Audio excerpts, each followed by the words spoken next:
a deep breath and relax. I want to tell you a story, a real one, about a woman who fell in love with someone who never existed. Not a ghost, not a misunderstanding, not someone who drifted away or changed over time. Someone who was never there at all. A name, a face, a voice, a history, a personality, all of it assembled with extraordinary patience and care by people she would never meet, in a room she would never see, in a country she had never visited. And the strangest part is not that it happened. The strangest part is how real it felt. There is no hurry tonight. We have hours ahead of us, and this story earns every minute of them. It moves slowly, the way truth usually does. It builds quietly. It goes deeper than you expect. And by the end of it, you will understand something about deception that most people never get to see clearly. Not because it will frighten you, but because it is genuinely fascinating, the way anything truly human is fascinating, even the darker parts. Especially the darker parts. Her name was Nadia Osai. She was 44 years old, a senior compliance officer at a private equity firm in Edinburgh, Scotland. She had a flat near Leith that she had spent 3 years making exactly the way she wanted it. Pale walls, a reading chair by the window, shelves of books organized not by author or title, but by the feeling they gave her when she had finished them. She was, by every measure, a careful person. She thought carefully about money. She thought carefully about risk. Her entire professional life was built around the discipline of looking at things closely and asking whether they were what they claimed to be. She had been single for 2 years following the end of a long relationship. Not unhappy, quieter than before. Filling her evenings with things she had put off during the years of compromise that long relationships require. She joined the dating app in October, not looking for anything dramatic, just conversation, she told her closest friend, just the possibility of something, just to feel like the world still held that kind of potential. She matched with a man named James Whitfield on a Thursday evening.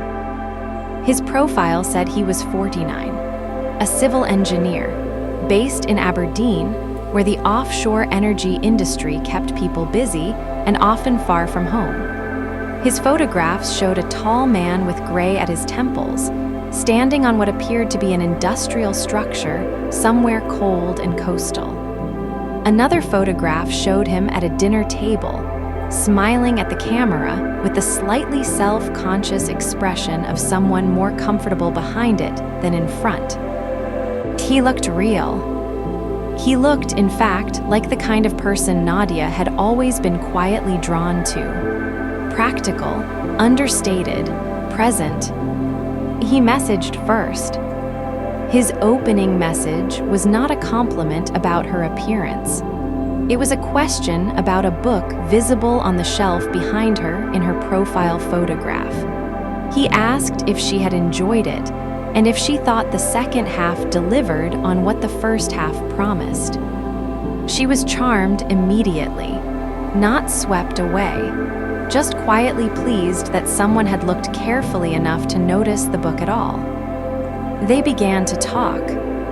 And here is where I want you to settle into this story properly, because what happens next is not quick. It is not the kind of fraud you might imagine, rushed and clumsy, full of urgency and poorly constructed sentences. What happens next is something altogether more patient. James Whitfield was, within the first week, one of the better conversationalists Nadia had encountered in years. He asked questions that showed he had actually read her previous message before writing his reply. He was funny in a dry, precise way that she found genuinely enjoyable. He talked about his work without bragging, describing the particular satisfaction of solving structural problems on offshore platforms. The way the sea looked at 4 in the morning, when you were the only one awake on the rig, and the sky had not yet decided whether to be night or day.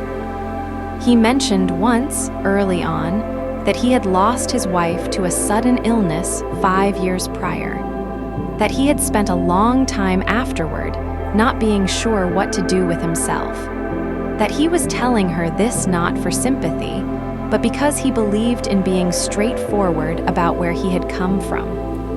That single paragraph shifted something in Nadia. It was not the grief itself, it was the directness of it, the willingness to say a hard thing cleanly and without performance. She trusted him slightly more after that, which was, of course, exactly what it was designed to do. Outside, wherever you are tonight, the world is doing what it always does at this hour, settling into itself, cooling down, the particular quiet of late night, where even the things that were moving all day have finally come to rest. Stay with me. We are just beginning. The conversations between Nadia and James moved from the app to email within 10 days. His idea. He said he found the app interface clumsy and preferred the space of a proper written message, something that felt less like texting and more like actual correspondence. She agreed. They exchanged addresses. Over the following 6 weeks, they wrote to each other almost every day. Long emails, the kind that took real time to compose. He described the light on the water from the platform at dawn, the particular gray-blue of the North Sea in early winter, the camaraderie of a small crew of engineers who knew each other well enough to eat in comfortable silence. She described a difficult case she was working on, carefully anonymized, and he asked thoughtful follow-up questions that showed he had understood not just the surface of what she described, but the ethical weight of it. He remembered things, small things she had mentioned in passing 2 weeks prior.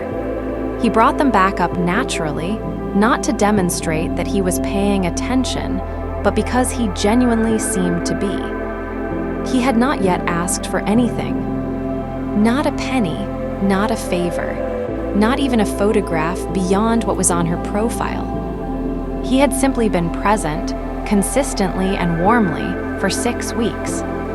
The first phone call happened on a Sunday afternoon in late November. The connection was slightly poor. He explained this as the offshore communication infrastructure, which was reliable for data, but sometimes patchy for voice. His voice was measured, unhurried, with a slight quality she could not quite place. She had expected the call to feel awkward in the way that first calls sometimes do. That particular self-consciousness of two people who know each other only through text, suddenly occupying the same acoustic space. It did not feel awkward. It felt easy. She admitted to her friend afterward, beginning to really like him. Her friend asked if she had verified anything about him, whether she had searched his name. Nadia had. She had searched James Whitfield Civil Engineer Aberdeen on 3 different platforms. There were results, not a massive online presence, but the kind of modest digital footprint that felt consistent with someone his age who used technology practically rather than socially. A profile on a professional networking site that had been active for several years. A comment in a thread on an engineering discussion forum from 4 years ago. A mention in a regional industry newsletter from 2 years back. Nothing glamorous, nothing that raised any flags. What she did not know was that each of those digital traces had been placed there deliberately, built over the preceding 18 months, to exist precisely where someone careful would look. and to look exactly as unremarkable as they needed to look. What she did not know was that James Whitfield was a construction, a carefully maintained fiction operated by a team of people in a city she had never thought about, running similar constructions simultaneously across multiple targets in multiple countries. But we will get to that. First, let me tell you about the money, because that part comes later than you might expect, and it arrives in a way that almost nobody imagines when they picture this kind of fraud. 7 weeks after the first message, James told Nadia that he thought he was falling in love with her. He said it quietly, in the middle of an otherwise ordinary email about a novel he was reading during the long off hours on the platform. Not as a grand declaration. As an observation, slightly embarrassed, slightly uncertain, as though he was not entirely sure he should be sharing it, but had found that keeping it to himself had become difficult. He said he was not sure whether to say it because he did not want to move faster than she was comfortable with. But he had spent a week deciding not to say it and found he could not continue not saying it because it was the most honest thing he currently knew about himself.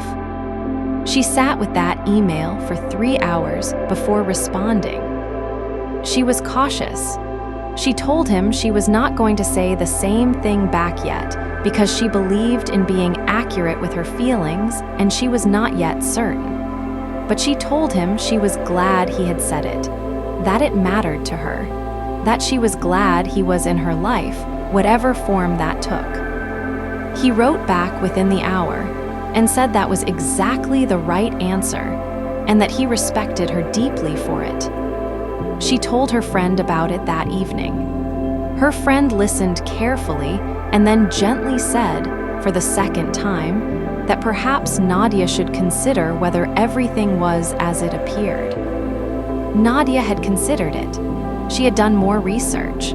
She had even sent a photograph of his profile picture to a reverse image search tool, which returned no results, meaning the image had not been widely circulated elsewhere online. She had looked at the professional network profile again, checked the timeline of his activity, confirmed it stretched back several years.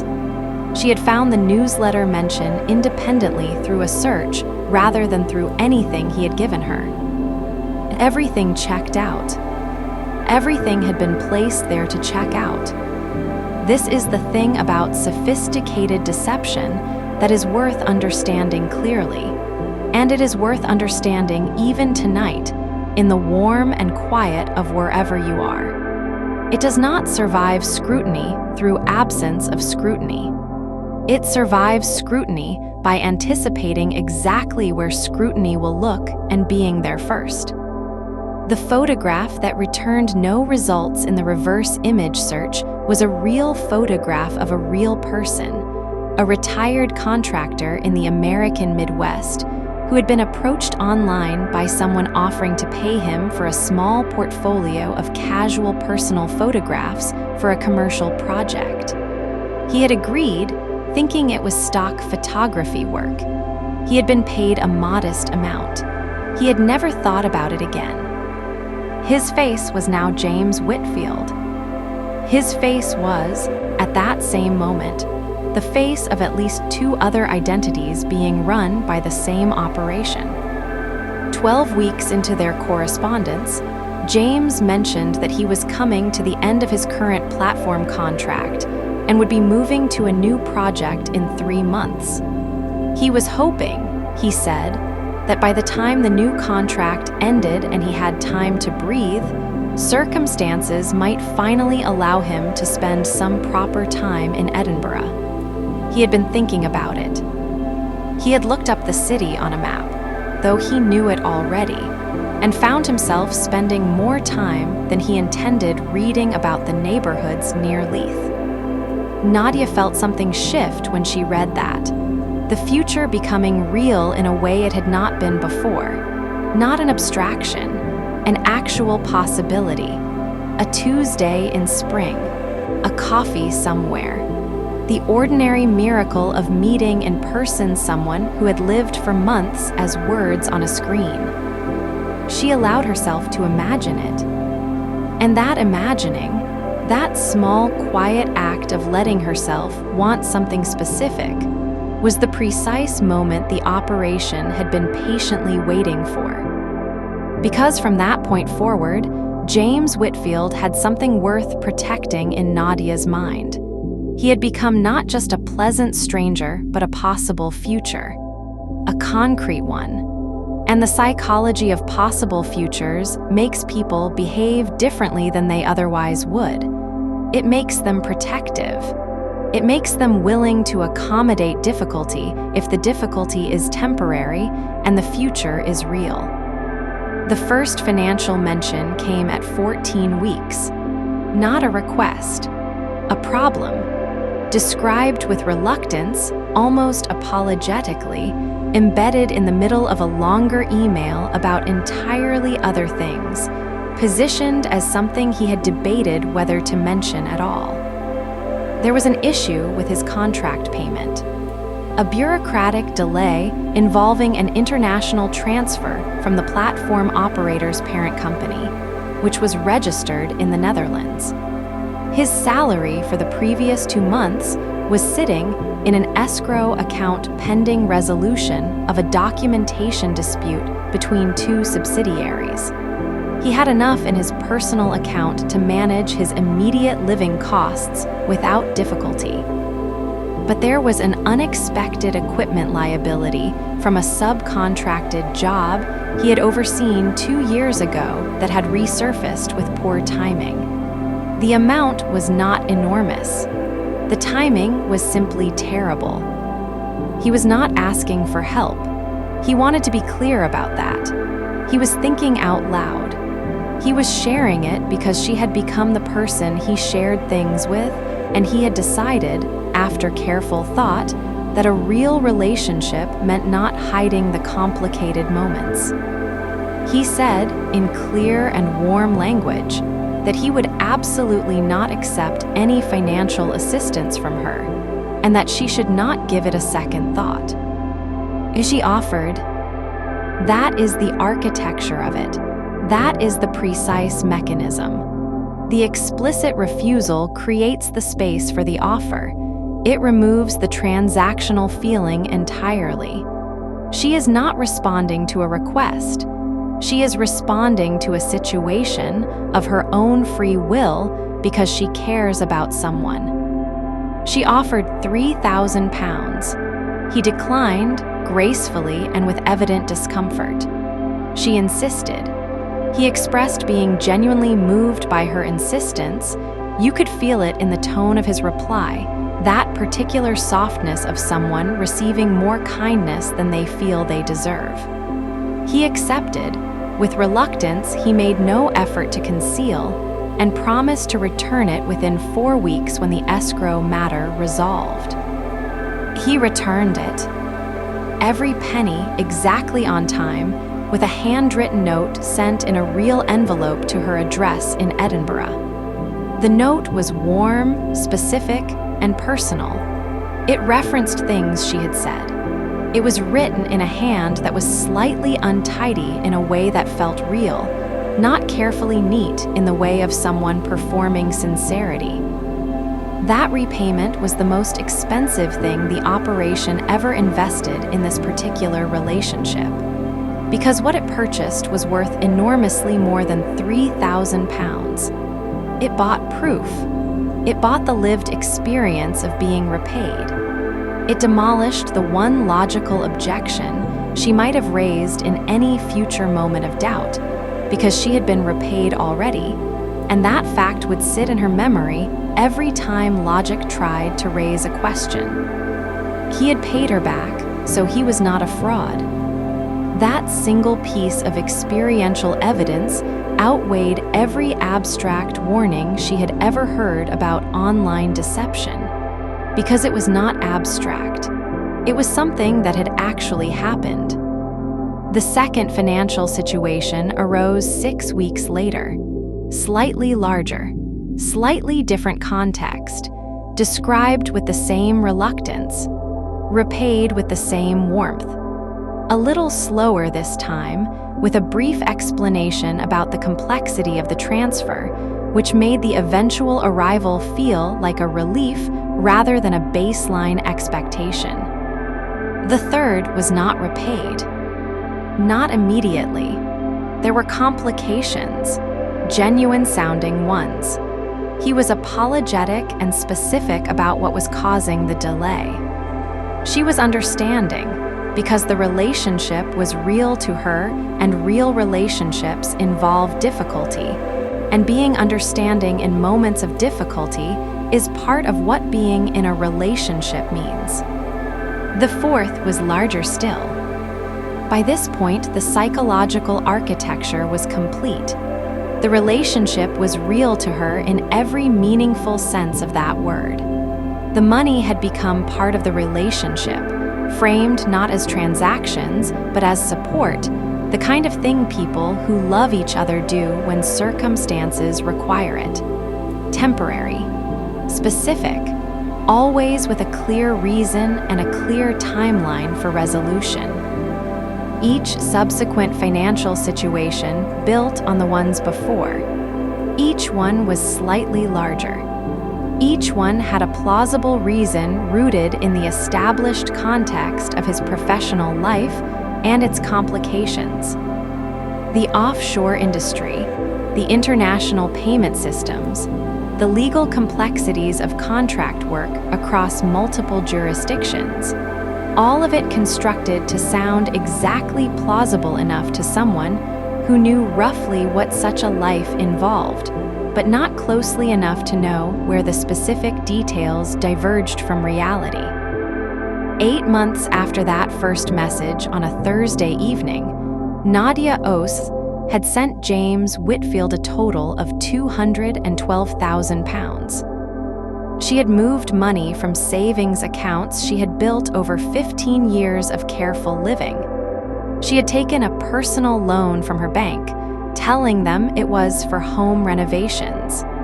She had made a withdrawal from her pension provision, absorbing the penalty, telling herself it was temporary.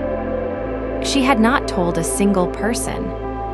Not her friend, not her sister, not her colleague who she had lunch with 3 times a week and trusted with almost everything. Because explaining the money meant explaining the full shape of the relationship. And the full shape of the relationship had become the most important and most private thing in her life. And she was not ready to sit across from someone she loved and watch their face change as she described it. She was protecting it, even from people who cared about her. That protection, that privacy, was also part of the design. And then, on a Tuesday morning in June, the last email arrived. It was brief, not cold, but brief. It said he was sorry, that circumstances had become too complicated to explain quickly, and that he was not sure how to explain them properly. That he cared about her deeply, and that what they had shared had been real to him in ways he struggled to articulate. That he hoped she would be all right. That he was sorry for the timing, and for not being able to give her more than this. She wrote back immediately, a long message, then another, then a shorter one just asking him to call. Nothing came back. She called every number she had for him. A platform communication line that rang out. A mobile number that went directly to a recorded message. An alternate contact he had given her for emergencies that produced an automated response about the number being temporarily unavailable. She sat in her kitchen in Edinburgh for 4 days before telling anyone. She did not eat much during those 4 days. She kept checking her email. She kept looking at the last message, reading it again, trying to find something in it she had missed, some clue about what had happened, or where he had gone, or whether there was something she could do. On the 5th day, she called her sister. Her sister came over that same evening.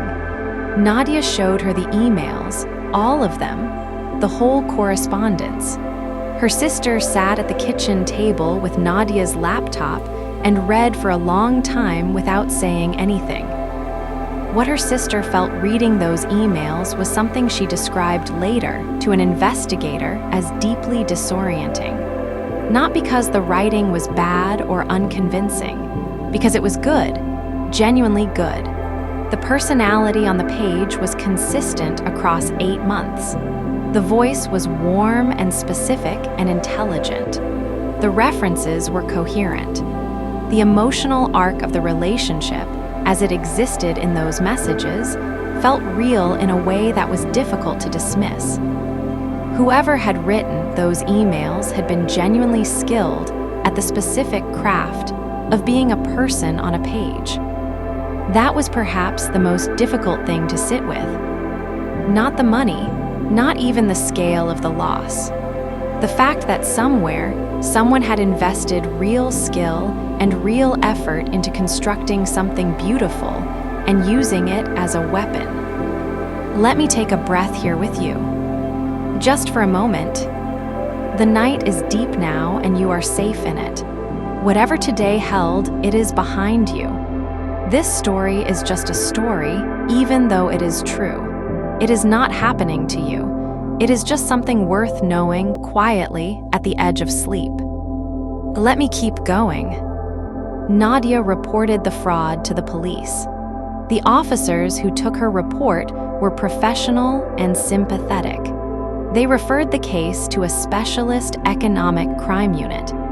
A financial investigator reviewed the transaction records and traced the movement of each transfer as far as it could be traced. Edinburgh to a UK bank account. UK to Dubai. Dubai into a cryptocurrency exchange. Exchange into multiple wallet addresses. From there, dispersal across the broader cryptocurrency ecosystem in amounts and patterns specifically designed to reduce traceability.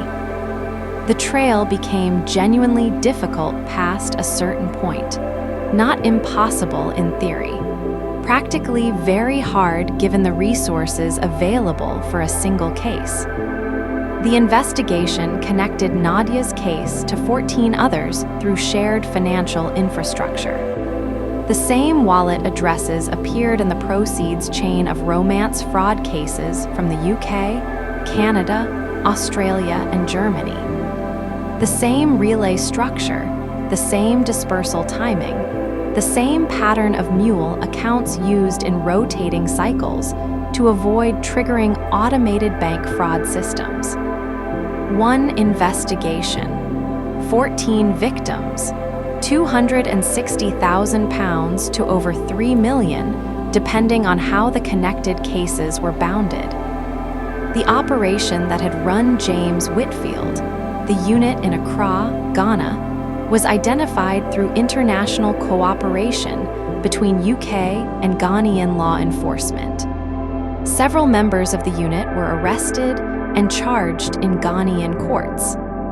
The supervisor, the man the investigators came to know through his operational documents as Solomon, was identified but not apprehended during the period covered by the investigation.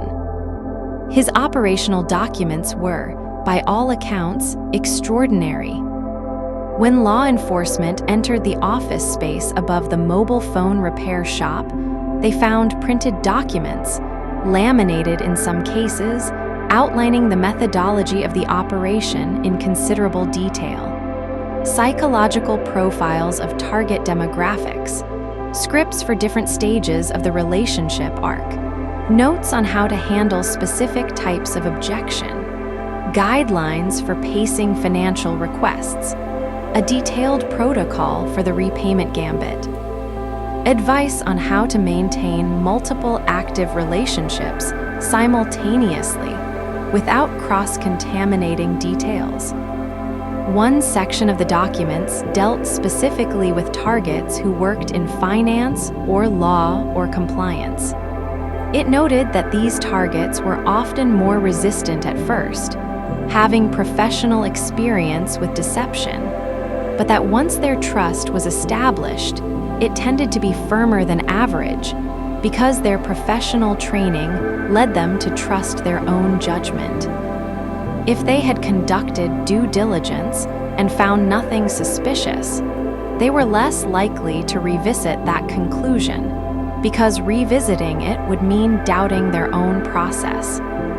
The professional identity, in other words, became a vulnerability rather than a protection. Nadia Ose read that section of the documents later, when parts of the case became public record.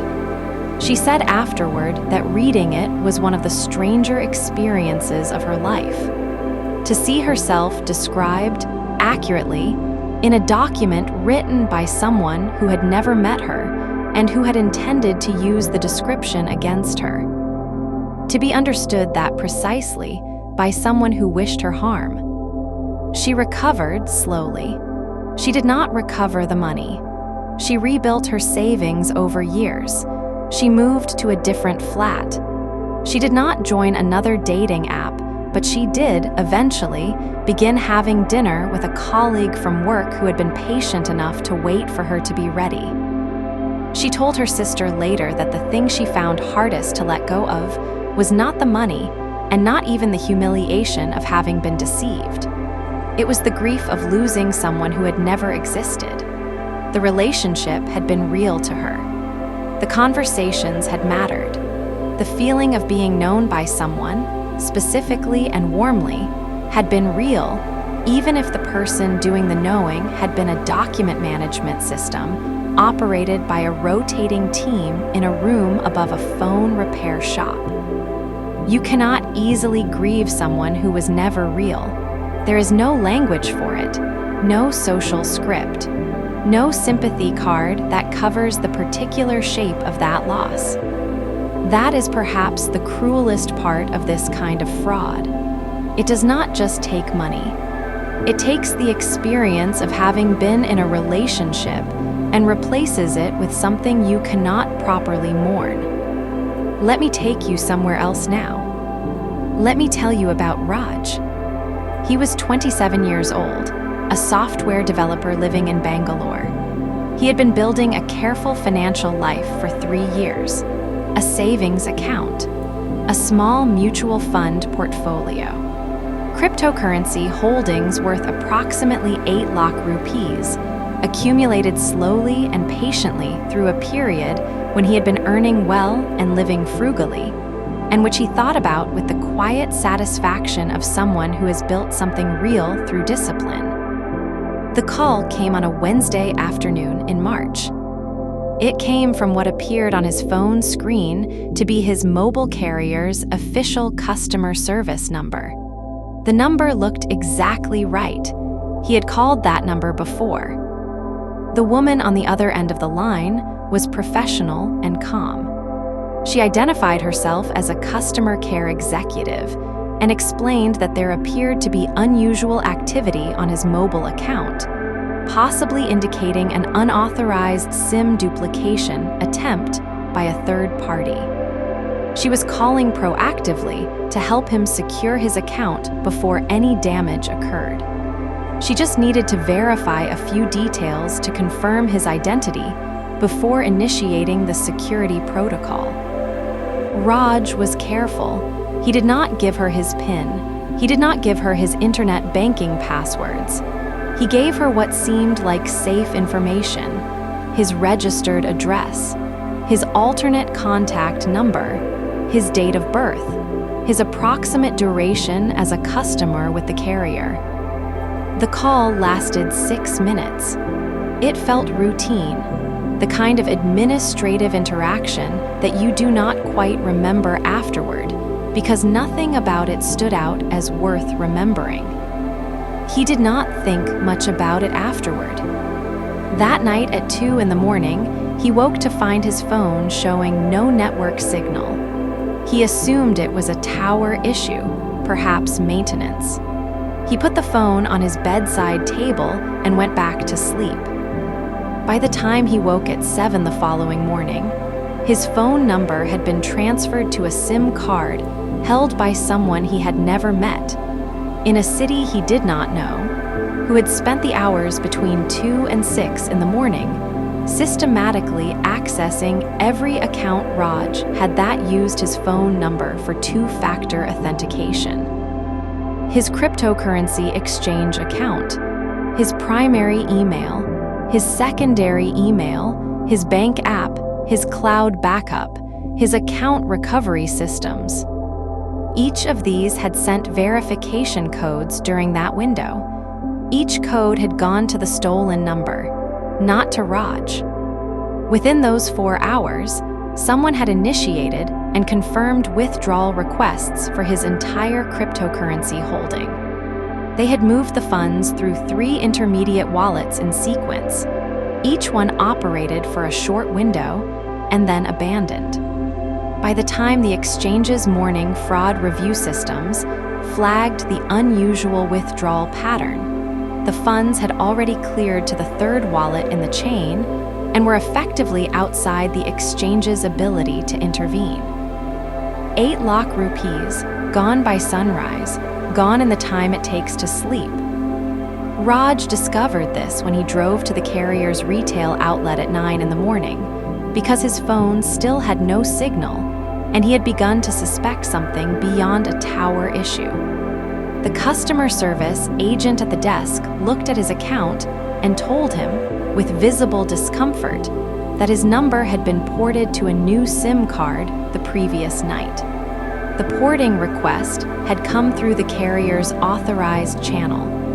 The required verification information had been provided correctly. He stood at the counter for a moment without saying anything. Then he asked who had submitted the porting request. The agent said they could not share that information directly, but that a formal investigation request could be submitted.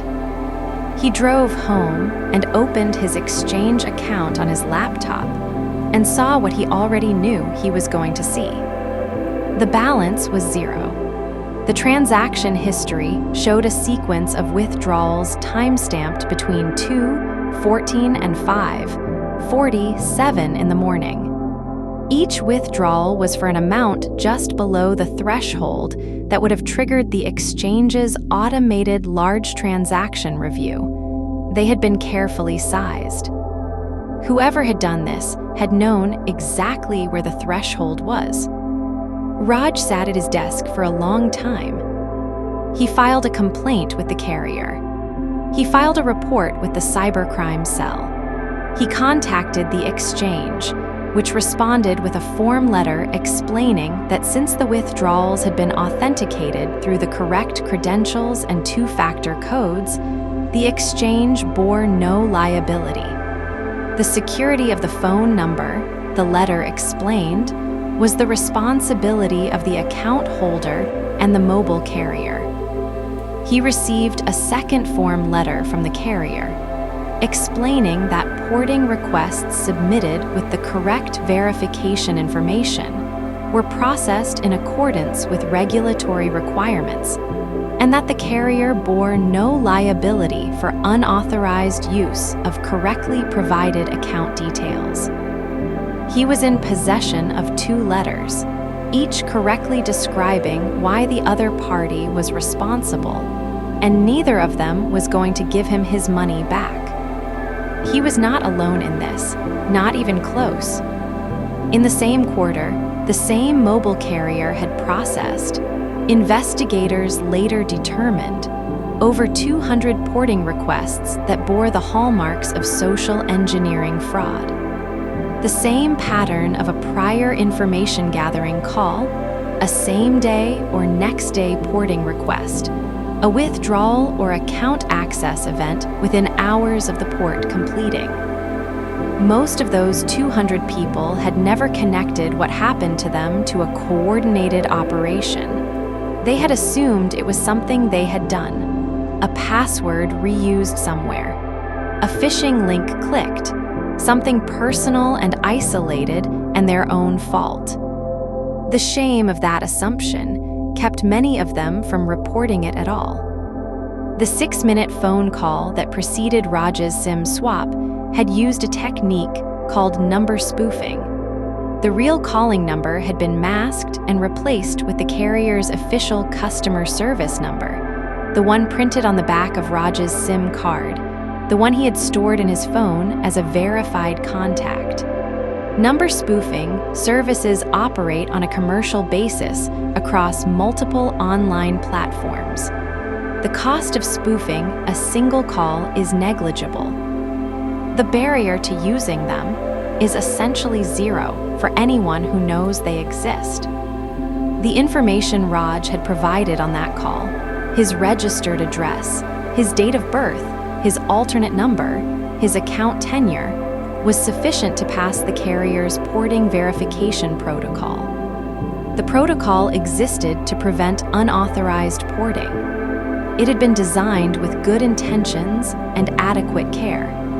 It simply had not been designed with adequate understanding of how efficiently a social engineer could gather the required information through a single preparatory call.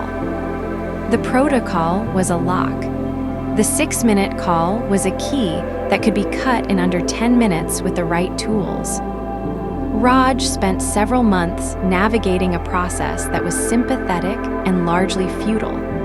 A financial intelligence analyst reviewed the wallet chain associated with his stolen funds. The first wallet had received his funds and several other deposits in the same 24-hour window, suggesting that his case was one of several processed simultaneously. The second wallet had mixed the funds with other deposits and forwarded a combined amount to the third. Past the third wallet, the trail entered the broader cryptocurrency ecosystem and became practically unrecoverable without resources far beyond what his individual case could justify. His case was noted. It was logged. It was added to a data set that a financial intelligence analyst in a different city was slowly building into something more significant. That analyst was Priya Mehta, and she will come back into this story in a little while. For now, let me tell you about a different kind of crime, one that sits at the intersection of technology and trust in a way that is quietly fascinating. Let me tell you about the company that should have known better. There is a mid-sized manufacturing firm, I will call it Hartwell Industries, that made precision components for the aerospace sector and had been doing so for 22 years. It was headquartered in the English Midlands. It had about 400 employees. It worked with suppliers and clients across Europe and North America. And it had a finance department of 7 people who processed several hundred transactions per month with reasonable efficiency and no particular history of problems. The finance director was a man named David, 51 years old, who had been with the company for 14 years. He was thorough, slightly old-fashioned in his methods, and proud of a track record that included 0 significant financial incidents in his tenure. The attack on Hartwell Industries began 6 months before any money moved. It began with a job posting. Hartwell had posted a position for a junior finance analyst on a standard jobs board.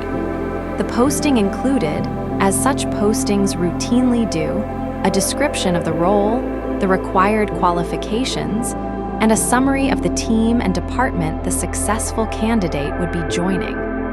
It mentioned the finance director by name. It described the accounts payable function.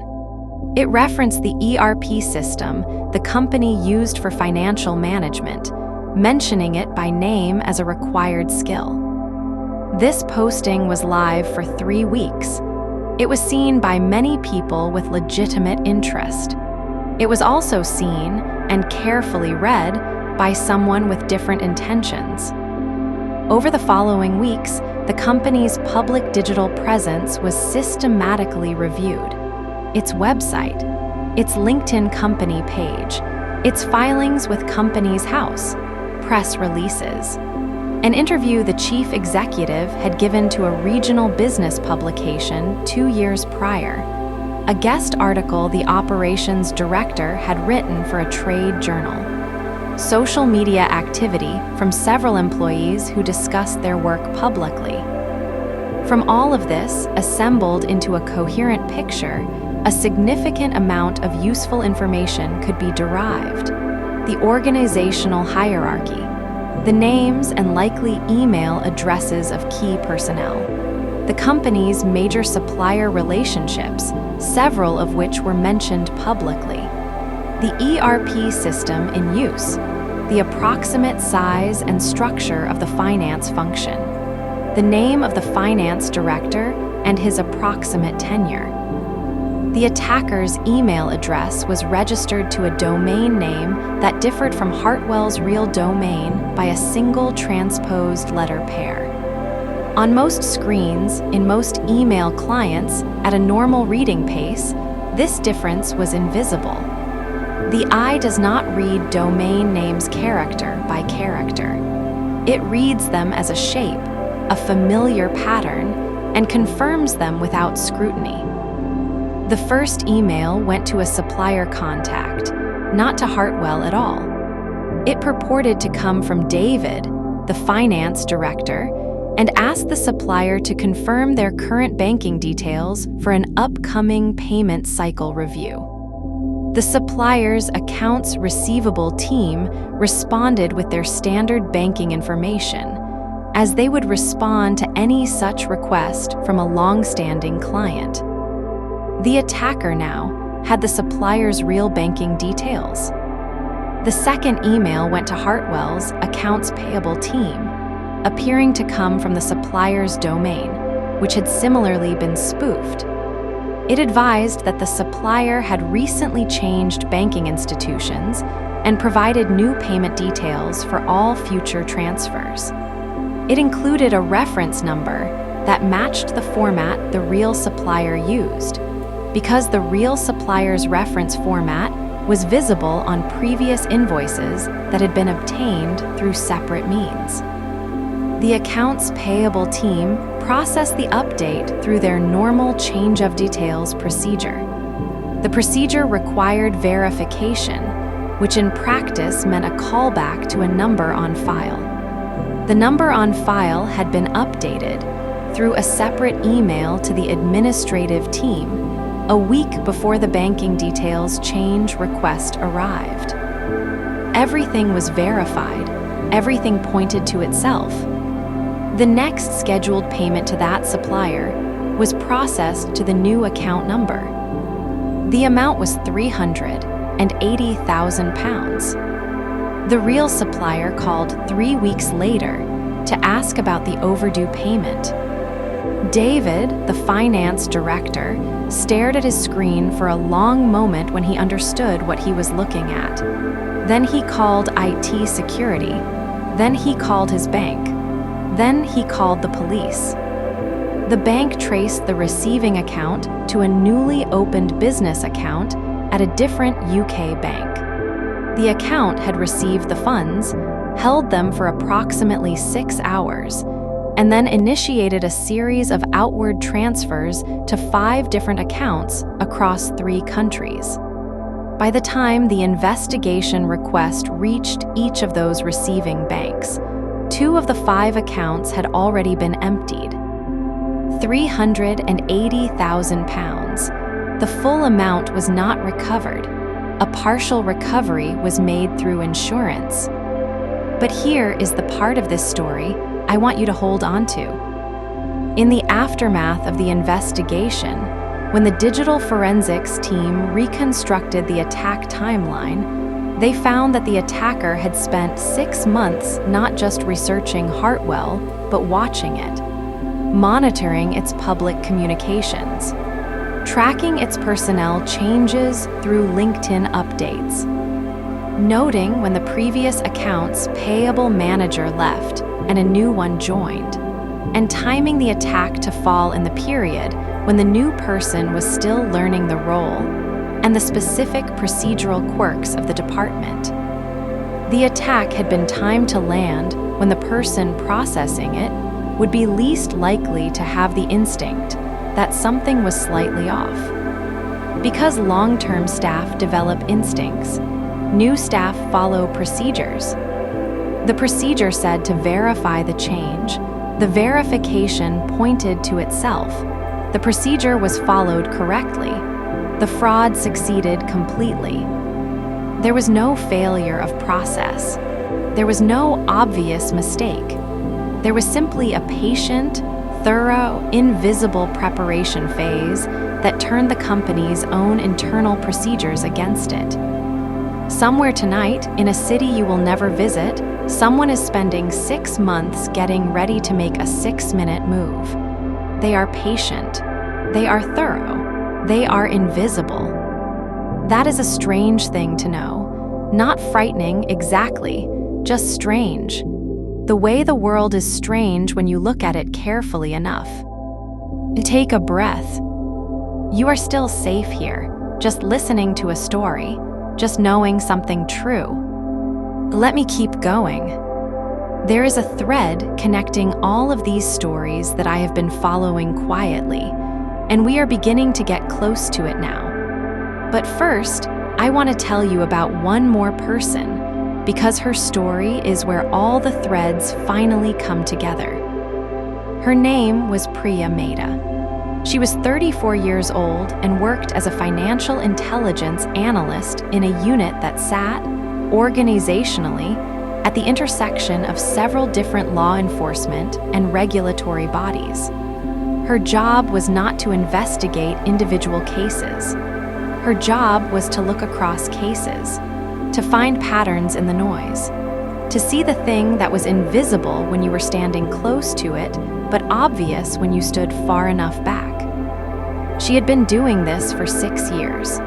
She had the kind of mind that found pattern recognition genuinely pleasurable, the way some people find crosswords pleasurable, the satisfaction of things clicking into alignment. She had first noticed the wallet cluster 18 months before this story reaches its turning point.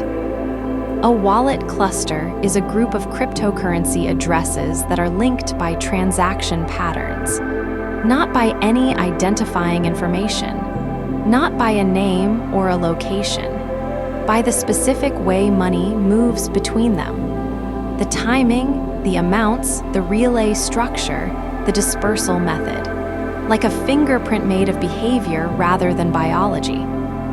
The cluster Priya was tracking had appeared in the transaction chains of multiple separate fraud cases reported to different agencies across different jurisdictions.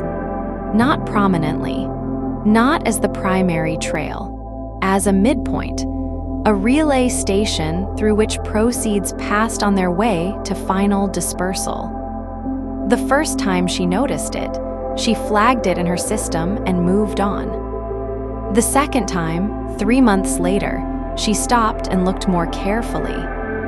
The third time, 2 months after that, she pulled every case in which any address in the cluster had appeared and laid them out in her analysis software. She was looking at 43 cases across a period of 31 months. Romance fraud, business email compromise, SIM swap theft, technical support fraud, invoice redirection, a pension scam, an investment scheme, across 6 countries and 4 currencies. The amounts varied enormously. The methods were entirely different.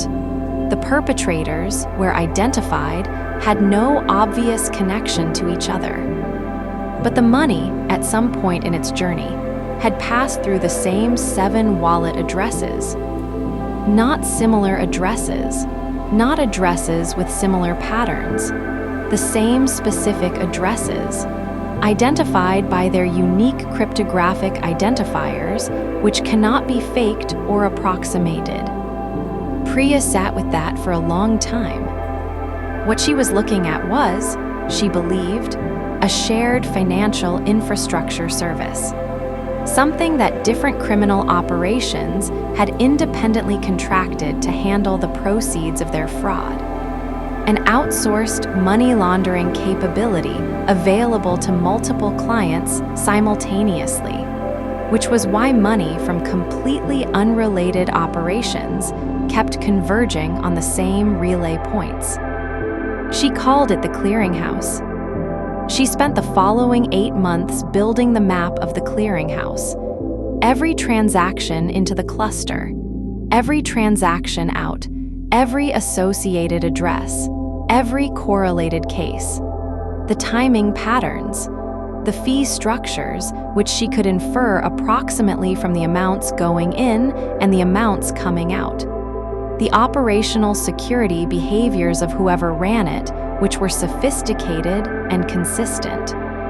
The clearinghouse processed, across the 31 months of her dataset, an amount she estimated conservatively at somewhere between $40 and $60 million in criminal proceeds from operations across 4 continents. It did this quietly.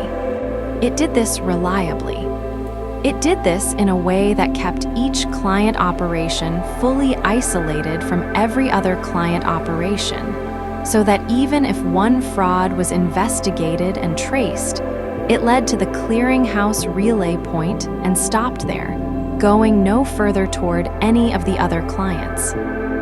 It was a service, with client confidentiality built in, with operational security baked into the architecture. She gave the operator of the clearinghouse a code name.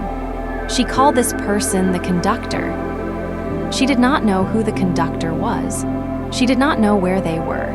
She did not know how they communicated with their clients or how they were paid for the service. She knew the clearinghouse existed because she could see its shadow in the transaction data of 43 cases. She could describe its behavior precisely. She could tell you when it was active and when it went quiet. She could tell you roughly how many client operations it was servicing simultaneously based on the transaction flow patterns. She could not tell you who was running it. Not yet. The breakthrough came from an unexpected direction, as breakthroughs often do. Not from the cryptocurrency trail, which had been exhaustively mapped and which led to a wall. Not from the individual fraud investigations, which each saw only their piece. It came from a digital forensics team in the Netherlands that was examining a separate case, a fraud targeting Dutch pension funds, and which had found in the digital debris of that case a fragment of operational communication that had not been properly cleaned. A fragment, a small piece of a message, incomplete, from which a partial communication structure could be inferred. It was not a name. It was not a location. It was a communication protocol, a specific technical method for sending messages that, when cross-referenced against Priya's clearinghouse data, matched the operational security pattern she had mapped for the conductor. It was a thread, a small one, but in an investigation that had been looking at walls for months, a thread was everything. Priya and the Dutch forensics team began working together. 2 months later, they were joined by colleagues from the FBI's Financial Crimes Unit, who had their own dataset and their own collection of cases that pointed to the same clearinghouse cluster. And then by a specialist unit in Singapore, which had been tracking a related infrastructure used for exchange-side laundering. 4 teams, 4 countries, 1 target. The conductor. I am going to slow down here, because this is the part of the story where things begin to resolve, and resolution in a story like this one is not a dramatic moment. It is a slow accumulation of small certainties that eventually produces a picture. The picture took 14 months to complete. I will not give you 14 months of detail. I will give you the shape of it, the arc, and then the ending, which is quieter than you might expect. What Priya and her colleagues eventually found, following the thread from the Netherlands through a series of technical and investigative steps that I will not describe in full because they are genuinely complex, and some of them are still subject to legal proceedings, was a person. Not a network, not an organization, a person.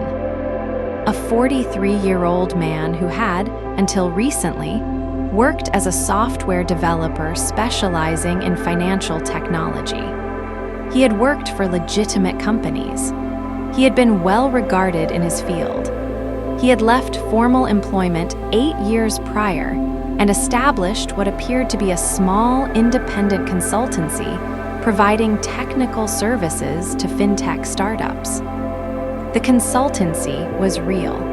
It had real clients and generated real income. It was also the surface layer of something else. He had built the clearinghouse infrastructure over a period of approximately 4 years, beginning as a technical curiosity and evolving into a commercial operation as the value of the service became clear to the criminal operations that needed it. He had not sought clients actively.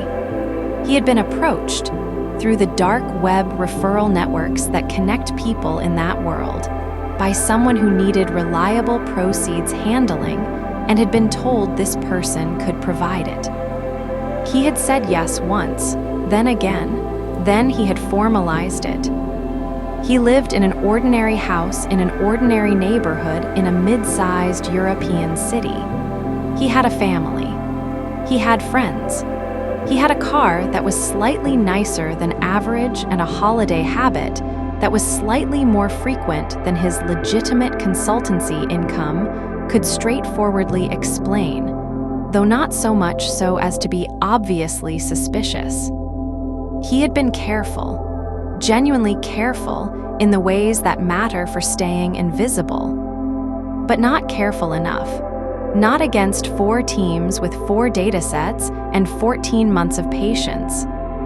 He was arrested on a Tuesday morning, not dramatically. 2 plainclothes officers knocked at his door at 7:30 in the morning. He let them in. He sat at his kitchen table and said very little while his house was searched and his devices were seized. His name, when it became part of the public record, meant nothing to most people, because he was not famous. He had not stolen anything directly. He had never contacted a victim. He had never written a fraudulent email or maintained a false identity or SIM-swapped anyone's phone. He had just built and maintained the road that other people's stolen money walked down. Whether that constituted a crime sufficient to result in a conviction, and on what charges, and in which jurisdiction, was a question that the legal systems of several countries spent a considerable time working through. The clearinghouse wallets were frozen. The 43 cases attached to them gained new momentum. Some investigations that had stalled reopened. Some prosecutions that had been limited by the inability to trace the full financial chain gained evidence they had not previously had. Not all of the cases resolved. Not all of the money was recovered. Not most of it. But some. Priya Mehta sat at her desk on the evening of the arrest and looked at the clearinghouse transaction map she had been building for 26 months. The map that showed 43 cases and $60 million and 7 wallet addresses and 1 thread from the Netherlands. She did not feel triumphant. That is not quite the right word for what she described. She felt something more like the particular satisfaction of a long and complicated piece of work reaching the point where the shape of it is finally visible. The way a puzzle looks when the last piece is in and you can see the whole picture, even if the picture itself is not beautiful. She went home, she made dinner. She told her partner it had been a long day at work. She did not say much more than that. Let me slow everything down now. The story has been moving for a long time tonight, through Edinburgh and Bangalore, and the English Midlands, and Lagos and Accra and Amsterdam, and a city in Europe whose name I will leave as a space in this story, because names are not the point of what I want to tell you now. The point is something quieter. Every person in this story, every single one, was operating from a perfectly coherent internal logic. Nadia, doing her due diligence, following her professional training, trusting her judgment. Raj, providing only what seemed like safe information. David's team at Hartwell, following the correct procedure correctly. The customer service agent who processed the SIM port, acting within the rules of their role. The money mules, some of whom genuinely did not understand what they were participating in. Even Solomon in Accra, who had built a playbook from genuine insight into human psychology and used it as a weapon. Even the conductor, who had solved a technical problem elegantly and then made a series of incremental decisions that took him somewhere he would not have chosen to be at the beginning. None of these people were stupid. None of them were careless, at least not by their own lights. They were all doing something that made sense within their own frame of reference. And yet the harm was real. £212,000, 8 lakh rupees, £380,000. And those are just the stories I told you. The dataset Priya was working from had 43 cases. The real number of cases connected to operations like these, globally, in any given year, runs into the hundreds of thousands. Most of them are never reported. Most of the reported ones are never solved. Most of the solved ones result in partial recoveries at best. The financial crime ecosystem that produces these outcomes is not a collection of isolated actors. It is, in the way that Priya came to understand through her long work of mapping it, an actual ecosystem, with specialized roles, with service providers and clients, with quality control and operational standards, with infrastructure that outlasts any individual operation, because it is designed to be resilient, distributed, and replaceable. When the clearinghouse was frozen, the criminal operations it serviced did not stop. They found alternative infrastructure. It took some of them weeks to resume. Some have resumed. The ecosystem continues. This is not a hopeless observation. It is just an honest one. The people whose job it is to understand and disrupt this ecosystem are skilled and dedicated. People like Priya, who spent 26 months building a map from fragments, who found a thread in a piece of digital debris from a case in another country, who followed it for 14 months across 4 jurisdictions. That work matters enormously, even when its results are partial. And the people whose lives were changed by these operations, Nadia and Raj and David and Margaret in Somerset and Kevin in Vancouver, and dozens of others whose names I have not told you, those people are not defined by what happened to them. They are defined by what they did afterward, by the slow, unglamorous work of rebuilding, by the choices they made when they were left holding something that had no good name. Nadia Osai, as of the last update on her case, had rebuilt a significant portion of her savings over 4 years of careful living. She had given 2 interviews to journalists covering online romance fraud awareness campaigns. She had not done this for catharsis, she said. She had done it because she believed that the specific texture of her experience, the quality of the writing, the patience of the operation, the repayment gambit, the handwritten letter, was information that other people deserved to have before they needed it. She spoke without shame. That took a long time to arrive at, but it arrived. And when she spoke, she did not speak in statistics. She did not stand at a podium and read figures about annual losses and reporting rates and demographic breakdowns. She spoke about the book on the shelf. She spoke about the first message that asked whether the second half delivered on what the first half promised. She spoke about the way that specific detail, that careful noticing, had made her feel seen in a way she had not expected.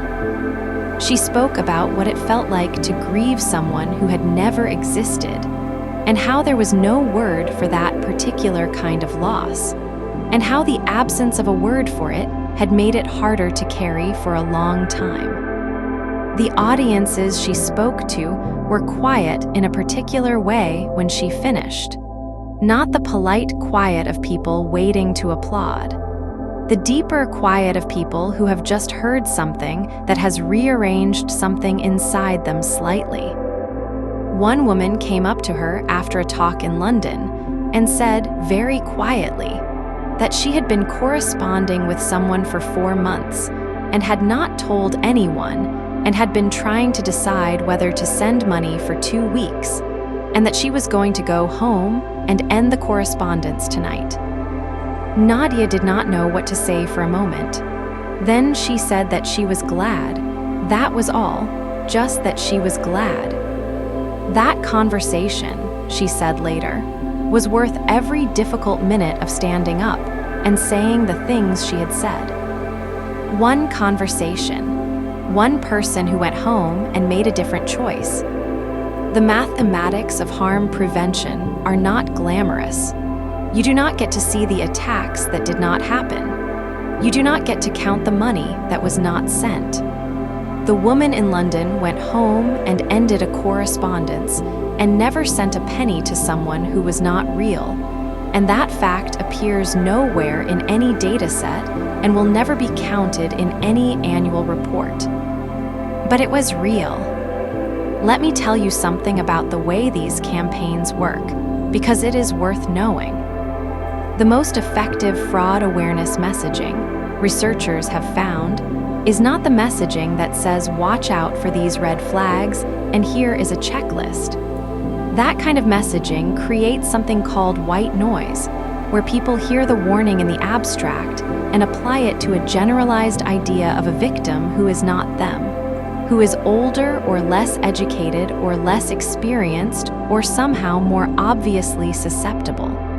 CREST Research, AC. The effective messaging is specific. It describes a texture. It gives you the quality of the experience rather than the category of the danger. It makes you feel, from the inside, what the situation feels like, so that if you ever find yourself inside a situation with similar texture, something in you recognizes it. CREST Research, AC. That is what Nadia was doing when she talked about the book on the shelf. She was not saying look out for people who notice your books.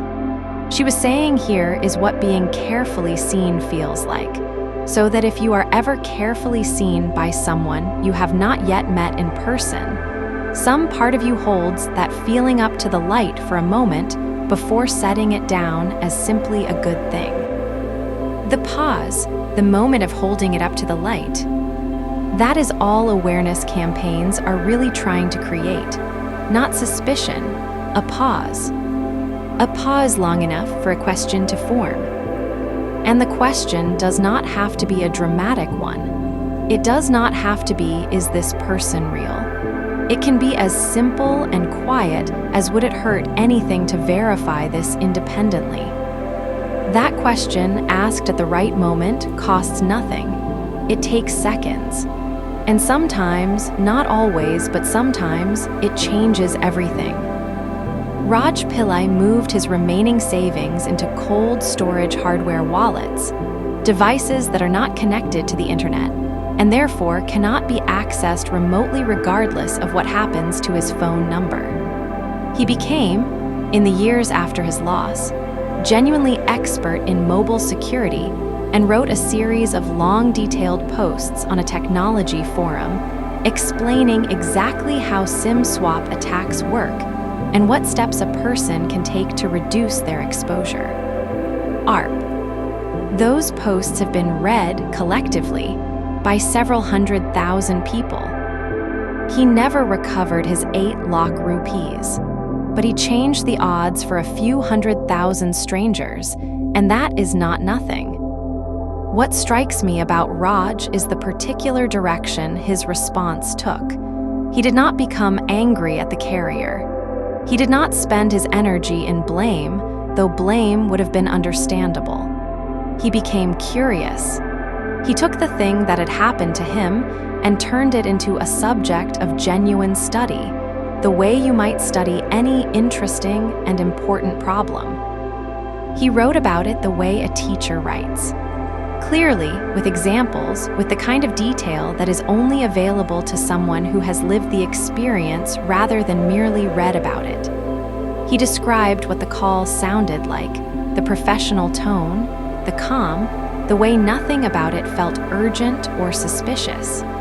He described the moment he woke at 2 in the morning to find no network signal, and the thought process that followed, the reasonable assumption, the decision to go back to sleep. He described that decision, the reasonable decision to go back to sleep, as the most expensive decision of his life. Not with bitterness, with a kind of clear-eyed recognition that was more useful than bitterness. He wrote about the technical side with equal clarity, how number spoofing works, what information a carrier's porting verification protocol typically requires, how that information can be gathered in a 6-minute social engineering call, what cold storage hardware wallets are, and why they remove the phone number from the security chain entirely, what 2-factor authentication methods are more resistant to SIM swap than SMS-based codes. His posts became something people referenced in security discussions. They were cited in a technology magazine article. They were quoted in a university course on cybersecurity awareness. He works now as a security consultant, among other things. The loss became the beginning of an expertise that has, by any reasonable measure, generated more value than it took. He would not say that makes it worth it. He would say it is what it is. The loss was real and the expertise is real, and he does not feel the need to make one justify the other. They both just happened, in sequence, to the same person. David, the finance director at Hartwell Industries, overhauled his department's verification procedures completely in the months after the attack. He implemented a protocol requiring that any change of banking details for a supplier above a certain transaction threshold must be verified through a phone call to a number independently sourced, meaning looked up from the company's own records and not from any incoming communication requesting the change. The logic of this protocol is simple, and its effectiveness is considerable. The attack on Hartwell had worked because the verification had pointed to itself. A number provided within the fraudulent communication had been used to confirm the fraudulent communication. Removing that loop, requiring independent sourcing for the verification contact, breaks the attack at its critical juncture. David presented this protocol at a regional business security conference the following year.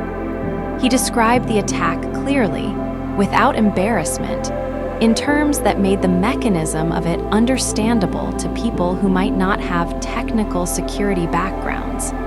He described the 6-month preparation phase.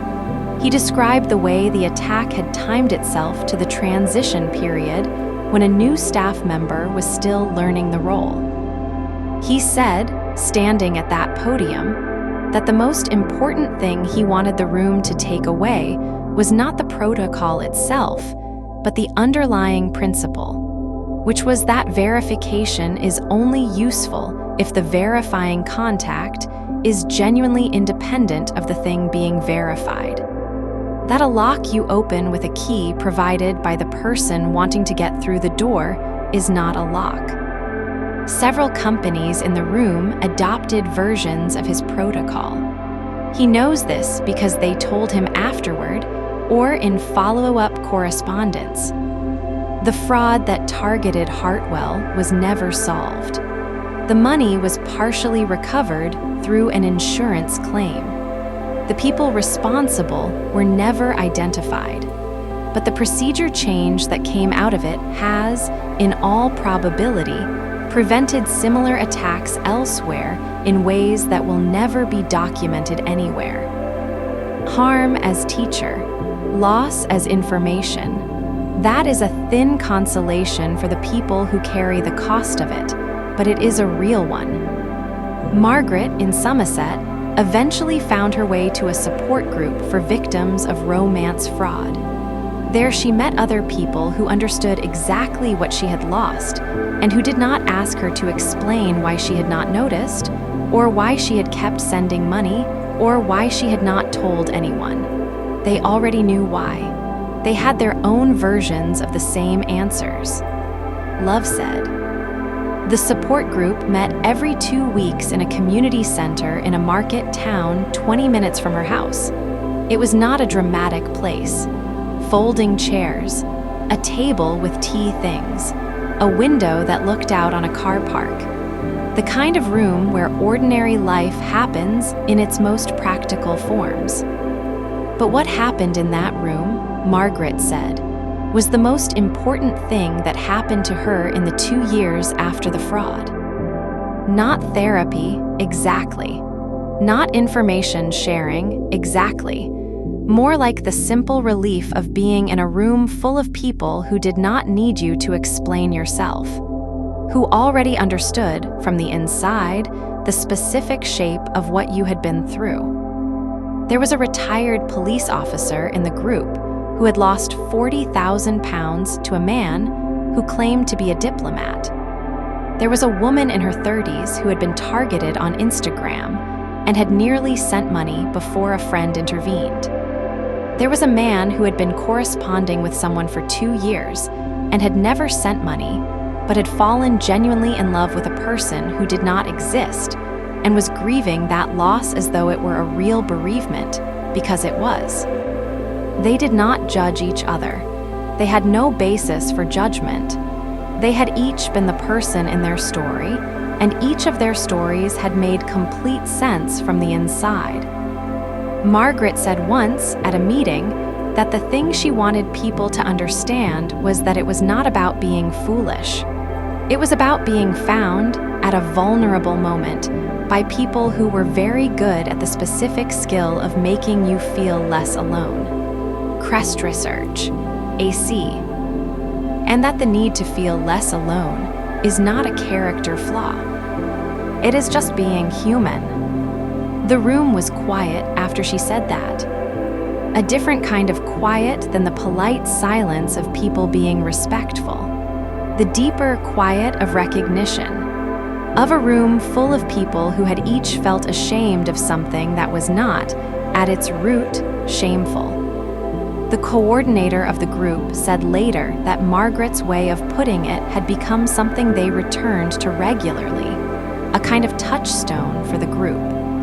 Not because it absolved anyone of anything, but because it relocated the conversation from the territory of stupidity and carelessness, where shame lived, to the territory of humanity, where healing was at least possible. That relocation is not small.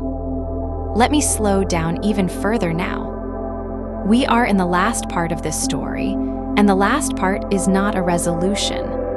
Real stories rarely resolve cleanly. They trail off, or they continue in ways that are not dramatic, or they end somewhere unexpected and slightly sideways from where you thought they were going.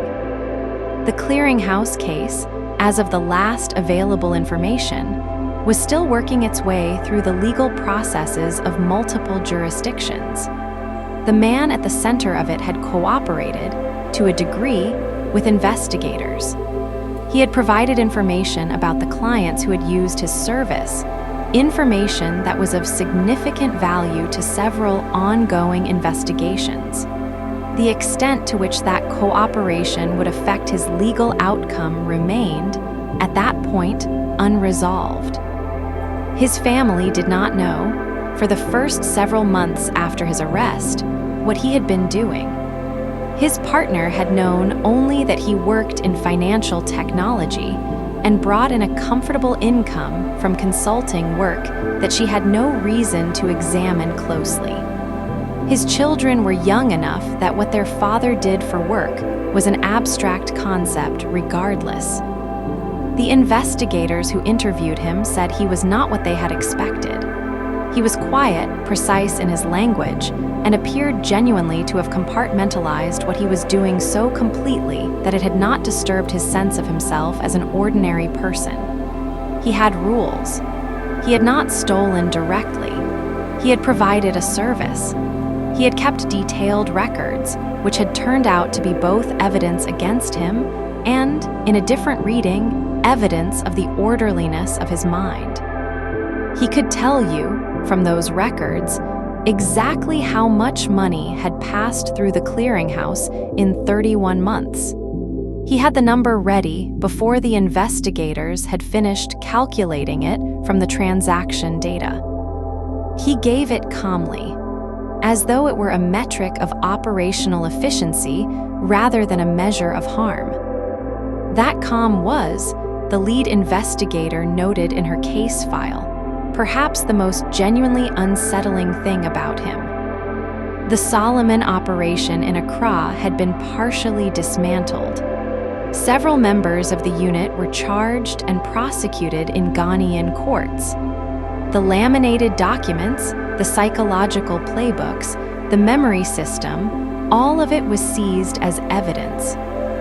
New operations had emerged, not immediately, but within months, in the way that criminal ecosystems are resilient in the same way that legitimate markets are resilient, where disruption creates opportunity for new entrants rather than eliminating the underlying demand. The methodology did not disappear when the original unit was disrupted. It existed as documents, as shared knowledge within a community of people who practice this craft. It could be and was passed on, adapted, improved. Crest Research, AC. The ecosystem continued. This is not a counsel of despair. It is a description of how things are, which is worth knowing clearly because the gap between the popular imagination of how cybercrime works and how it actually works is consequential. The popular imagination involves a hacker, singular, in a dark room, doing something technical and dramatic in a short period of time. The reality involves teams of people, specialized roles, months of patient preparation, psychological expertise, and financial infrastructure operated by people who are not directly involved in any specific fraud. The popular imagination suggests that the right technical countermeasures would solve the problem. The reality suggests that the problem is much more deeply rooted in human psychology and social trust, and that technical countermeasures, while important, address only one layer of something that has many layers. The popular imagination imagines victims as people who made an obvious mistake. The reality shows us Nadia Osai, who made no obvious mistakes at all. These gaps between imagination and reality matter because they shape how we respond. If we imagine the wrong kind of problem, we build the wrong kind of solution. We focus on technical defenses and underinvest in the human education that might actually move the needle. We stigmatize victims in ways that reduce reporting and give operations more time to run before they are detected. We expect dramatic resolutions and grow cynical when the outcomes are partial and slow. Priya Mehta was promoted. She now leads a team of 11 analysts working on cross-jurisdictional financial crime pattern analysis. She has spoken at 2 international conferences. She has consulted for the development of automated detection systems that flag the kind of wallet clustering she spent 26 months mapping manually. She has a whiteboard in her office that is always covered in transaction maps. Her team finds the maps slightly daunting.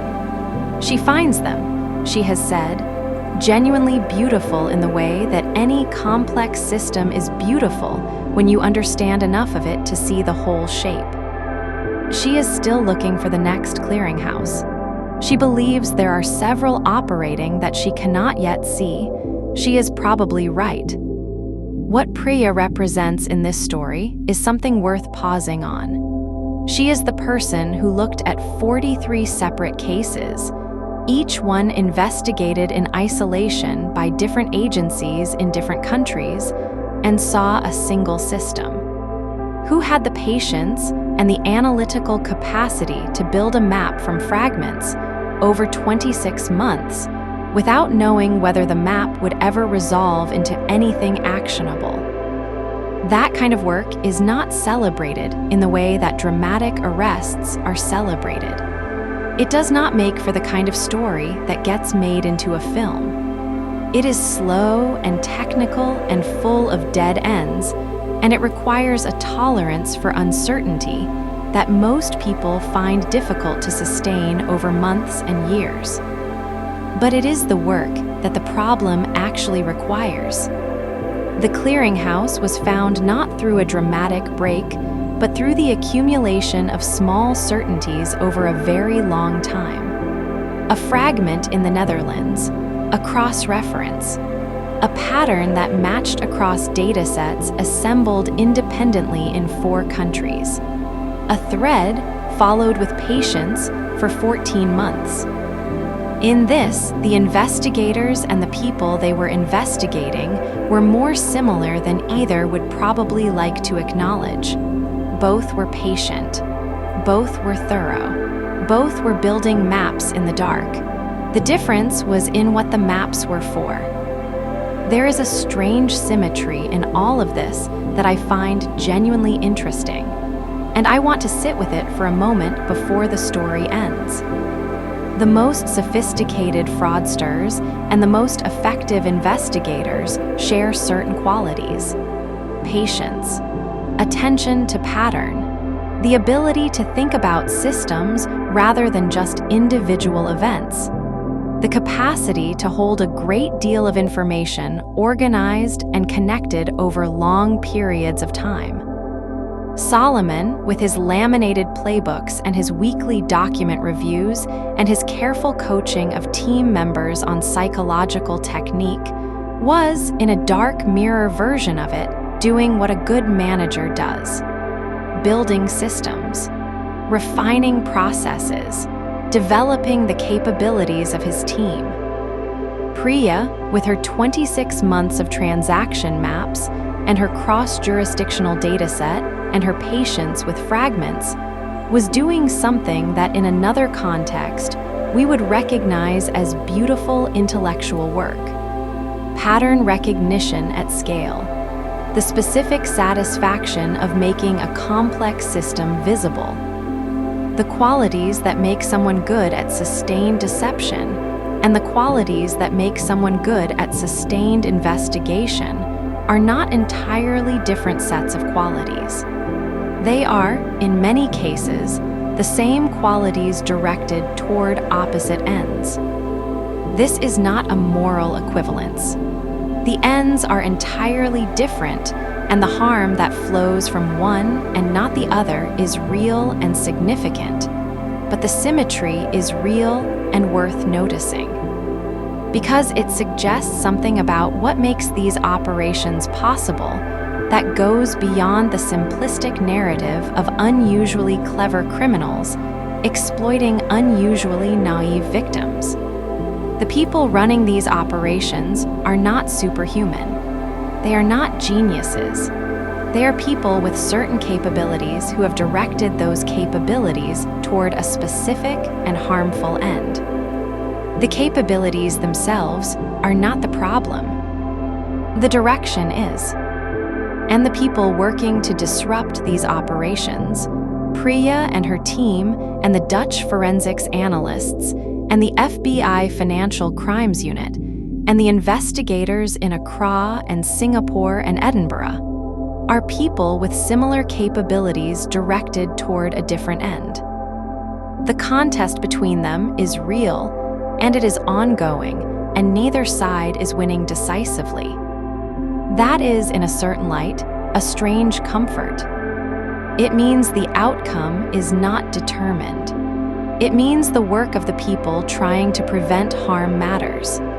It means the next clearinghouse has not yet been built, and perhaps, if Priya finds the pattern early enough, it will be disrupted before it has processed 43 cases over 31 months. Perhaps.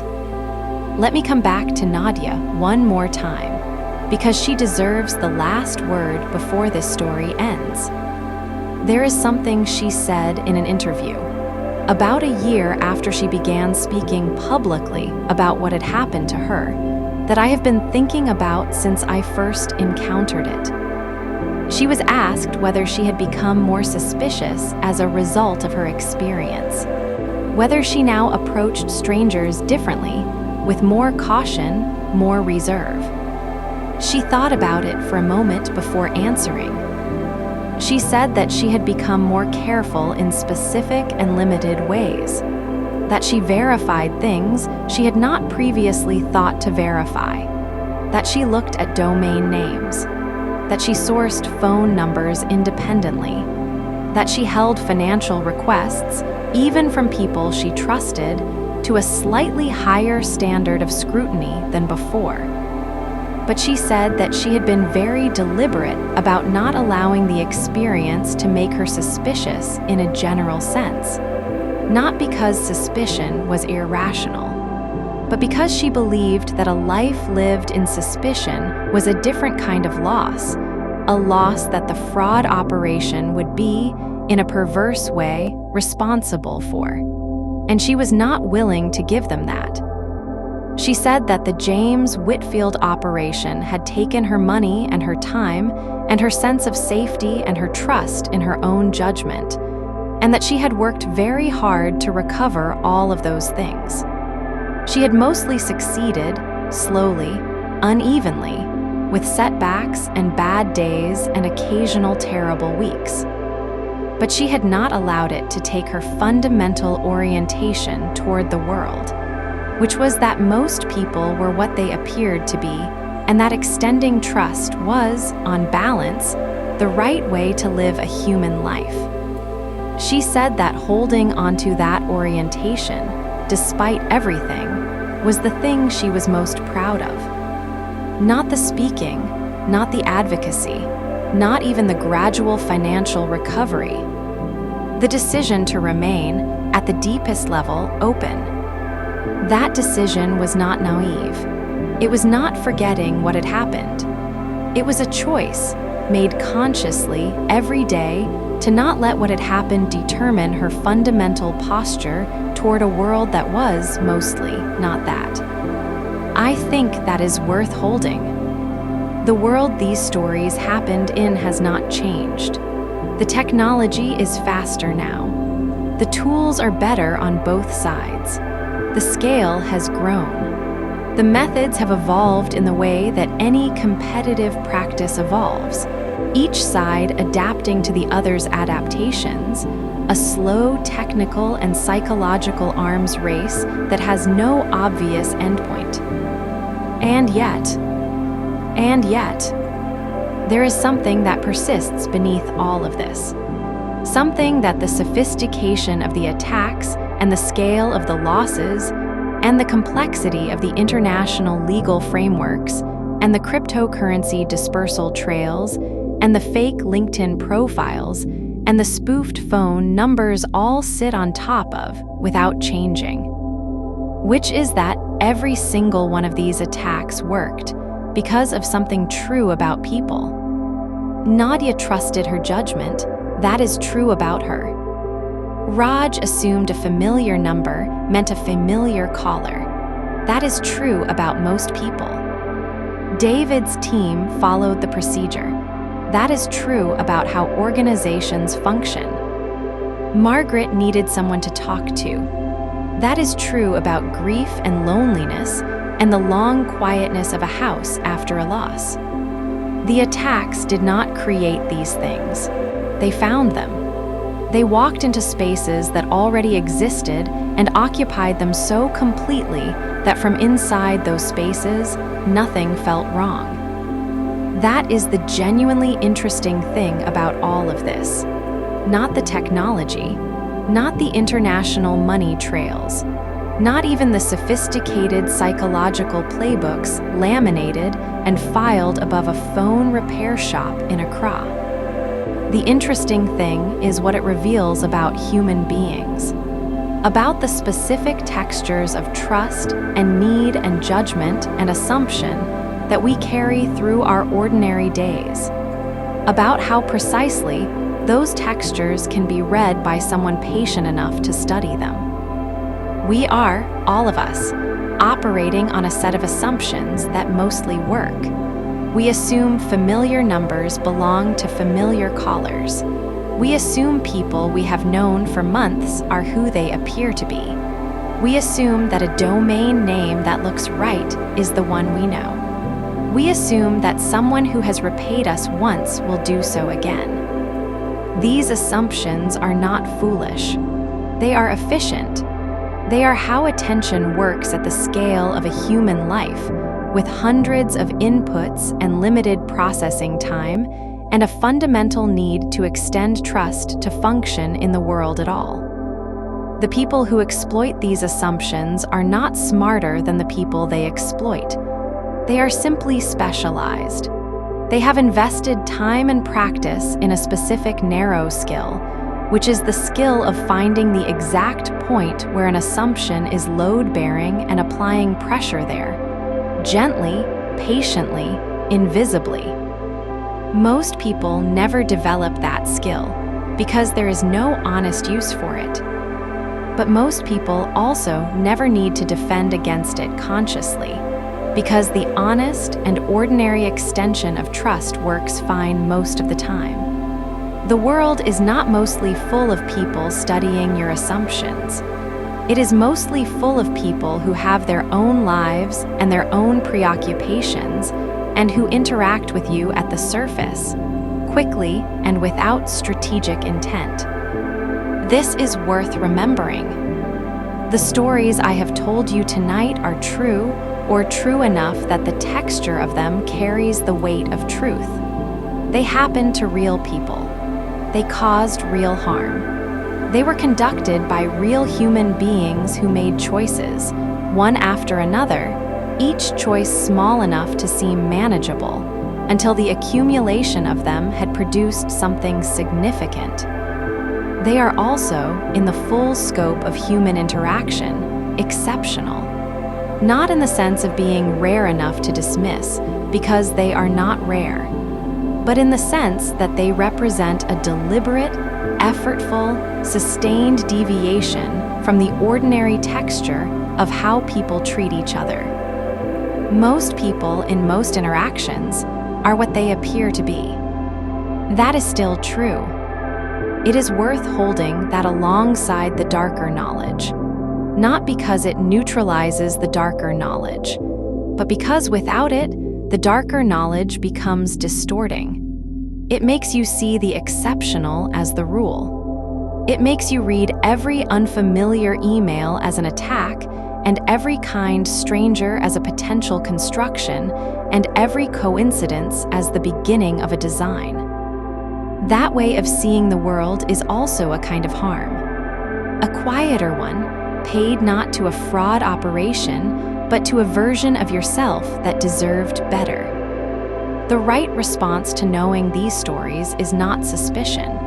It is a specific and limited alertness, the kind that asks when something slightly unusual presents itself, whether it fits the pattern of what you know to be real, whether the number is one you looked up independently, whether the urgency of a request is doing work that urgency should not need to do, whether the person asking you to verify something by clicking the link they provided has given you a genuine reason to trust that link.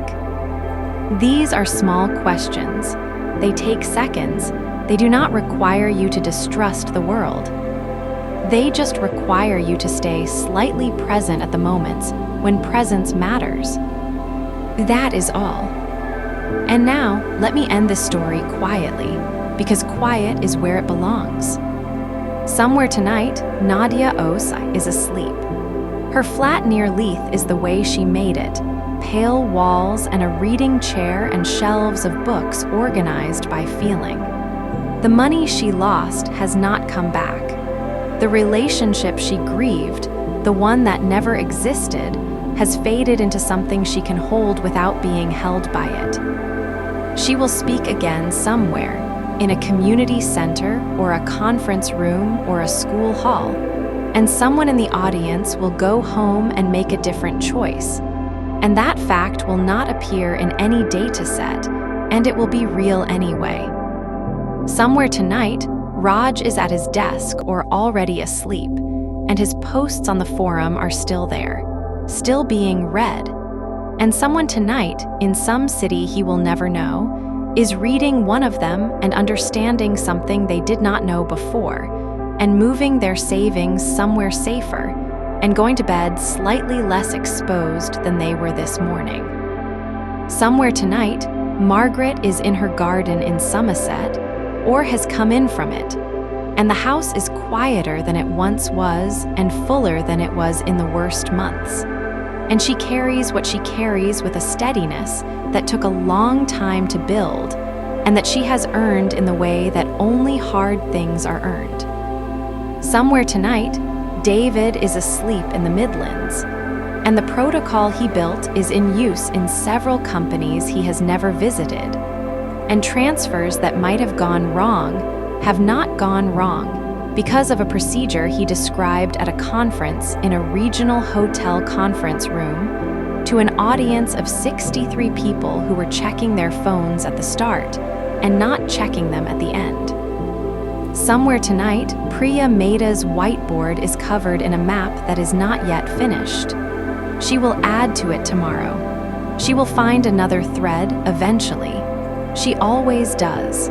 The work will take as long as it takes, and it will be partial, and it will matter, and she will keep going. And somewhere tonight, probably in a city none of us will think about before we sleep, someone is at a laptop, patient and thorough and invisible, doing research, reading a company's public communications, building a picture, adding a note to a document they call the memory. They are not thinking about the person at the other end of what they are preparing. That is the thing about this kind of work that is most worth knowing. But here is the other thing, the thing on the other side of it. The person at the other end is not only a potential victim. They are also someone with a life, with knowledge, with the capacity to pause for a moment and hold something up to the light before setting it down. They are someone who has now heard these stories and carries them quietly, not as fear, but as the kind of knowing that changes behavior at the margin, at the specific moments when it matters.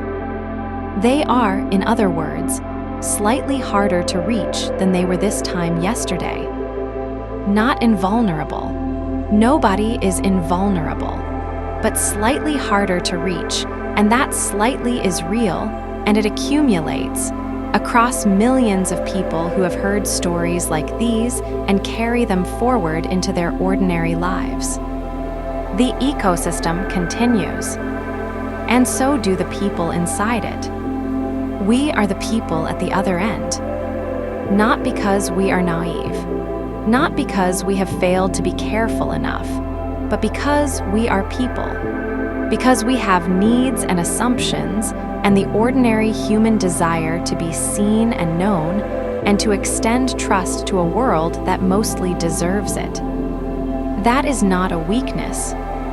That is just what it means to be alive and in the world. And the world tonight is mostly quiet.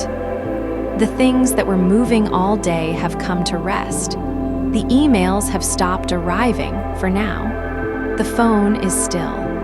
The particular dark of late night has settled over everything, and it is the ordinary dark, soft and full of nothing that requires your attention. You have been with this story for a long time tonight. You have traveled through Edinburgh and Bangalore and the English Midlands, and a small office above a phone repair shop, and a room full of transaction maps, and an ordinary kitchen in a European city, and a community center in Somerset, and a conference room in a regional hotel, and a whiteboard that is never quite finished. You have heard something true. Not comfortable, exactly. Not frightening either, once you hold it at the right distance. Just true. The way things are true when someone has looked at them carefully enough and long enough to see them clearly. And now you can set it down. Not forget it. Just set it down for tonight. Place it somewhere you can find it when you need it, which may be never, or maybe once, at a specific moment when something slightly unusual presents itself, and you hold it up to the light for just a second before deciding. In that second, this story will have done the only thing it needed to do. There is nothing more required of you tonight. Not a decision, not a response, not a single further thought about any of it. Just the breath coming in and going out at its own pace, the way it does when you stop directing it and let it find its natural rhythm. In and out. The small, reliable tide of it, doing what it has always done, without your help, without your attention. The rain, if there is anywhere you are, is doing what rain does at this hour. Falling steadily, without urgency, indifferent to everything that has happened in this story or any story.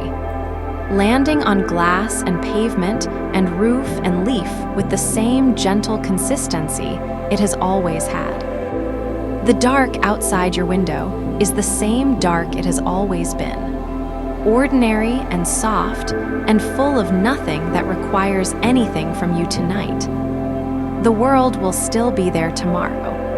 Complicated and human and mostly trustworthy and occasionally strange and sometimes, in specific and limited ways, worth paying careful attention to. But not tonight. Tonight there is only the breath. Red, eventually. She always does. The work will take as long as it takes, and it will be partial, and it will matter, and she will keep going. And somewhere tonight, probably in a city none of us will think about before we sleep, someone is at a laptop, patient and thorough and invisible, doing research, reading a company's public communications, building a picture, adding a note to a document they call the memory. They are not thinking about the person at the other end of what they are preparing. That is the thing about this kind of work that is most worth knowing. But here is the other thing, the thing on the other side of it. The person at the other end is not only a potential victim. They are also someone with a life, with knowledge, with the capacity to pause for a moment and hold something up to the light before setting it down. They are someone who has now heard these stories and carries them quietly, not as fear, but as the kind of knowing that changes behavior at the margin, at the specific moments when it matters. They are, in other words, slightly harder to reach than they were this time yesterday. Not invulnerable. Nobody is invulnerable, but slightly harder to reach, and that slightly is real, and it accumulates across millions of people who have heard stories like these and carry them forward into their ordinary lives. The ecosystem continues, and so do the people inside it. We are the people at the other end, not because we are naive, not because we have failed to be careful enough, but because we are people, because we have needs and assumptions and the ordinary human desire to be seen and known and to extend trust to a world that mostly deserves it. That is not a weakness. That is just what it means to be alive and in the world. And the world tonight is mostly quiet. The things that were moving all day have come to rest. The emails have stopped arriving for now. The phone is still. The particular dark of late night has settled over everything, and it is the ordinary dark, soft and full of nothing that requires your attention. You have been with this story for a long time tonight. You have traveled through Edinburgh and Bangalore and the English Midlands, and a small office above a phone repair shop, and a room full of transaction maps, and an ordinary kitchen in a European city, and a community center in Somerset, and a conference room in a regional hotel, and a whiteboard that is never quite finished. You have heard something true. Not comfortable, exactly. Not frightening either, once you hold it at the right distance. Just true. The way things are true when someone has looked at them carefully enough and long enough to see them clearly. And now you can set it down. Not forget it. Just set it down for tonight. Place it somewhere you can find it when you need it, which may be never, or maybe once, at a specific moment when something slightly unusual presents itself, and you hold it up to the light for just a second before deciding. In that second, this story will have done the only thing it needed to do. There is nothing more required of you tonight. Not a decision, not a response, not a single further thought about any of it. Just the breath coming in and going out at its own pace, the way it does when you stop directing it and let it find its natural rhythm. In and out. The small, reliable tide of it, doing what it has always done, without your help, without your attention. The rain, if there is anywhere you are, is doing what rain does at this hour. Falling steadily, without urgency, indifferent to everything that has happened in this story or any story. Landing on glass and pavement and roof and leaf with the same gentle consistency it has always had. The dark outside your window is the same dark it has always been. Ordinary and soft and full of nothing that requires anything from you tonight. The world will still be there tomorrow. Complicated and human and mostly trustworthy and occasionally strange and sometimes, in specific and limited ways, worth paying careful attention to. But not tonight. Tonight there is only the breath, and somewhere tonight, probably in a city none of us will think about before we sleep, someone is at a laptop, patient and thorough and invisible, doing research, reading a company's public communications, building a picture, adding a note to a document they call the memory. They are not thinking about the person at the other end of what they are preparing. That is the thing about this kind of work that is most worth knowing. But here is the other thing, the thing on the other side of it. The person at the other end is not only a potential victim. They are also someone with a life, with knowledge, with the capacity to pause for a moment and hold something up to the light before setting it down. They are someone who has now heard these stories and carries them quietly, not as fear, but as the kind of knowing that changes behavior at the margin, at the specific moments when it matters. They are, in other words, slightly harder to reach than they were this time yesterday. Not invulnerable. Nobody is invulnerable, but slightly harder to reach, and that slightly is real, and it accumulates across millions of people who have heard stories like these and carry them forward into their ordinary lives. The ecosystem continues, and so do the people inside it. We are the people at the other end, not because we are naive, not because we have failed to be careful enough, but because we are people, because we have needs and assumptions and the ordinary human desire to be seen and known and to extend trust to a world that mostly deserves it. That is not a weakness. That is just what it means to be alive and in the world. And the world tonight is mostly quiet. The things that were moving all day have come to rest. The emails have stopped arriving for now. The phone is still. The particular dark of late night has settled over everything, and it is the ordinary dark, soft and full of nothing that requires your attention. You have been with this story for a long time tonight. You have traveled through Edinburgh and Bangalore and the English Midlands, and a small office